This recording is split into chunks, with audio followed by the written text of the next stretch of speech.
बार अपनी तीनों सेनाओं यानी थल सेना, वायु सेना और नौसेना को साझा युद्धाभ्यास करने का ऐतिहासिक निर्णय लिया।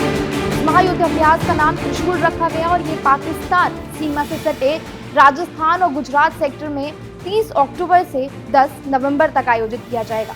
देश के लिए ये न सिर्फ एक अभ्यास है बल्कि अपनी सीमाओं की रक्षा, किसी भी संभावित दुश्मन को स्पष्ट संदेश देने का भी अवसर है।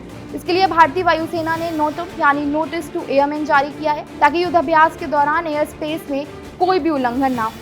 ये पहली बार है कि पश्चिमी सीमा पर सेना के तीनों अंग एक साथ मौजूद रहेंगे और इसे इसलिए भी खास माना जा रहा है क्योंकि हाल ही में रक्षा मंत्री राजनाथ सिंह ने राजस्थान के जैसलमेर में थल सेना के कमांडर्स कॉन्फ्रेंस को संबोधित किया, जिसमें उन्होंने भारतीय सेना की तैयारियों की समीक्षा की और ये संदेश दिया कि हमारी सेना हर समय युद्ध के लिए पूरी तरह से तैयार है। इससे पहले भी पाकिस्तान ने अपने सेंट्रल और साउथ एयर स्पेस में उड़ानों पर पाबंदी लगाकर सभी को चौंका दिया है। हालांकि इस्लामाबाद ने आधिकारिक तौर पर ये नहीं बताया कि 28 और 29 अक्टूबर के लिए जारी किया गया नोटम यानी नोटिस टू एयरमैन किस कारण से है, लेकिन एनालिस्ट इसे भारत के त्रिशूल अभ्यास से जोड़कर देख रहे हैं।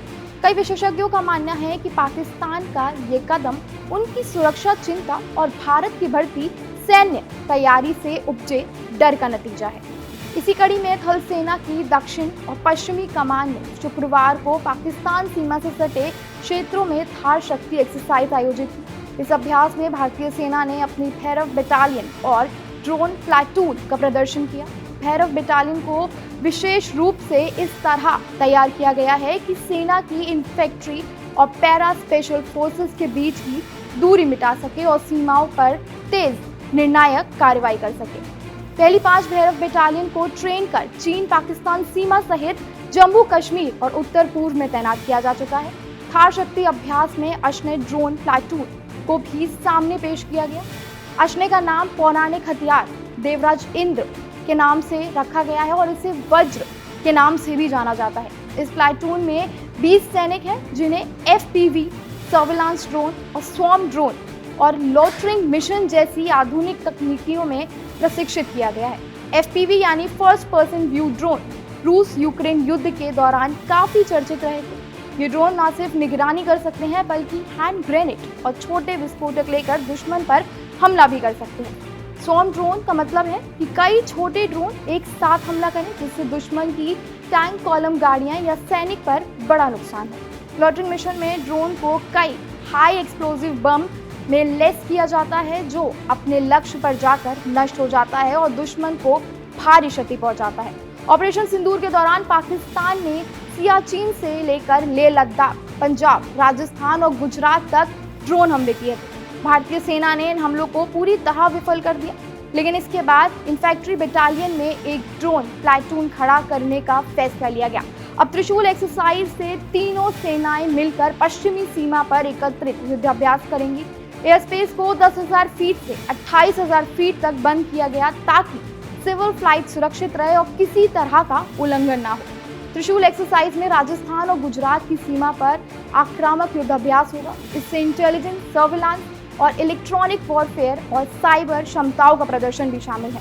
रक्षा मंत्री राजनाथ सिंह इस समय सीमा पर मौजूद थे और उन्होंने तनौत राय माता मंदिर के दर्शन भी किए। उन्होंने 1965 और 1971 में भारत पाकिस्तान युद्ध के निशान देखे और बमों की वास्तविक स्थिति जानी जो आज भी मंदिर में सुरक्षित है। ये क्षेत्र खास इसलिए भी है क्योंकि सर पीक और आसपास के इलाके युद्ध की ऐतिहासिक घटनाओं से जुड़े हैं।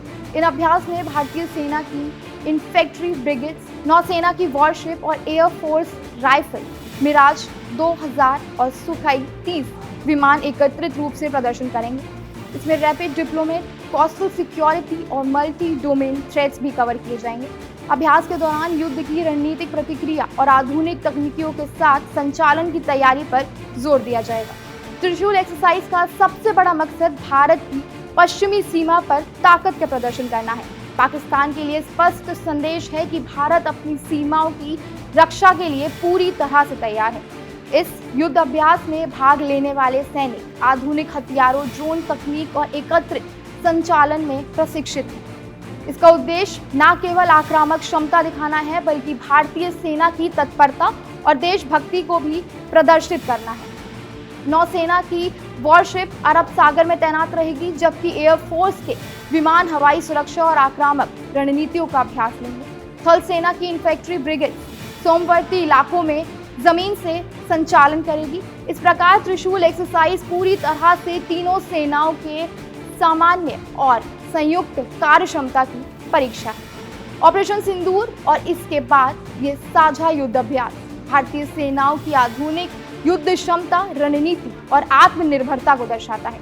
यह अभ्यास पाकिस्तान और अन्य संभावित दुश्मनों को न केवल ये स्पष्ट संदेश देता है कि भारत सीमाओं की रक्षा और क्षेत्रीय सुरक्षा में किसी भी चुनौती का मुकाबला करने के लिए पूरी तरह से तैयार है। त्रिशूल एक्सरसाइज में भारतीय सेना की ताकत, साहस और तकनीकी कुशलता एक साथ देखने को मिलेगी। भारत के जवान हर मोर्चे पर, हर क्षेत्र में अपने देश और सीमाओं की सुरक्षा के लिए पूरी तरह से तत्पर है।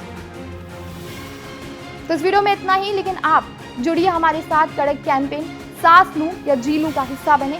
कमेंट में लिखें राइट टू ब्रीथ और बताएं कैसे बनेगा पोल्यूशन फ्री इंडिया।